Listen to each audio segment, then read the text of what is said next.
विशाखापट्टणममध्ये steel प्लांटमध्ये भीषण स्फोट, 8 कर्मचाऱ्यांचा जागीच मृत्यू. 1600 अंश तापमान असलेल्या वितळलेल्या स्टील अंगावर पडल्यानं अतिशय वेदनादायी अंत.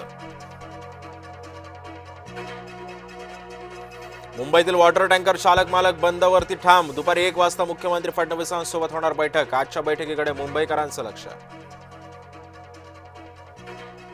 इतरांची मुलंही लोकसभा आणि राज्यसभेवर इतरांप्रमाणे मलाही न्याय मिळावा. राज्यसभा उमेदवारी न मिळाल्यानं भुजबळांची खतखत. भुजबळांनी शून्यातून विश्व उभं केलंय. त्यांना दिल्लीत यायचं असेल तर त्यात गैर काय? खासदार सुप्रिया सुळेंचं वक्तव्य.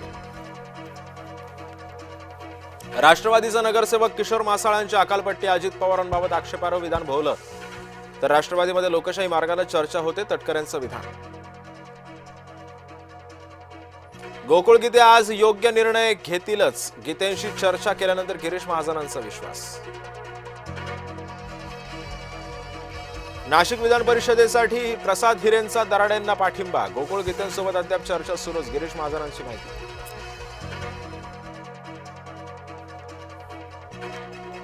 सीजेपीचं पुढचं आंदोलन पुण्यामध्ये होणार. अभिजित दिपकेंचं समाज माध्यमांवरती वक्तव्य. तर सावित्रीबाई फुले पुणे विद्यापीठामध्ये होणार 11 जूनला आंदोलन. नीट पेपर फुटी प्रकरणी शिक्षण मंत्र्यांचा राजीनामा द्यावा. दिल्ली बैठकीनंतर इंडिया आघाडीची मागणी. महागाई विरोधात आणि बेरोजगारी आणि आर्थिक शेतकऱ्यांच्या प्रश्नांवर सुद्धा चर्चा करण्याची माहिती.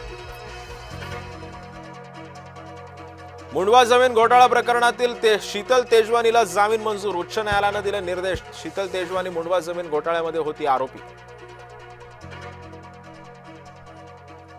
वरळीतील म्युझिकल कॉन्सर्टला परवानगी कशी दिली? ड्रग्ज विरोधी मोहीम प्रभावीपणे राबवावी. अनिल देशमुख यांच्या सरकारला सूचना. धर्माधारित हलाल प्रमाणीकरण व्यवस्था तात्काळ बंद करा. हिंदू जनजागृती समितीची मागणी. नाफेड मार्फत अद्याप कांदा खरेदी नाही. शासनाने निश्चित केलेल्या दराबाबतही शेतकरी नाराज. दादर प्लाझा जवळील बेस्ट अपघातात एकाचा मृत्यू, 4 जण जखमी. चालकावर गुन्हा दाखल.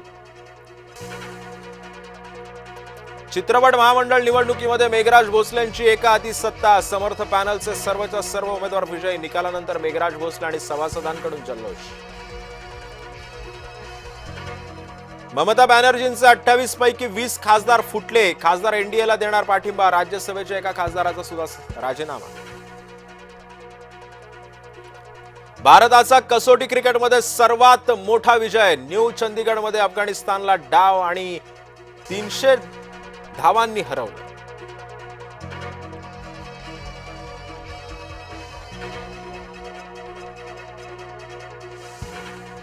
लेबनॉनवरील हल्ल्यांचा बदला घेण्यासाठी इराणचा हल्ला. इराणनं इस्रायलवर क्षेपणास्त्र हल्ला करताच तेहरानमध्ये जल्लोष. लेबनॉनच्या बाल्बेक शहरातही इराणच्या हल्ल्यानंतर जल्लोषाचं वातावरण.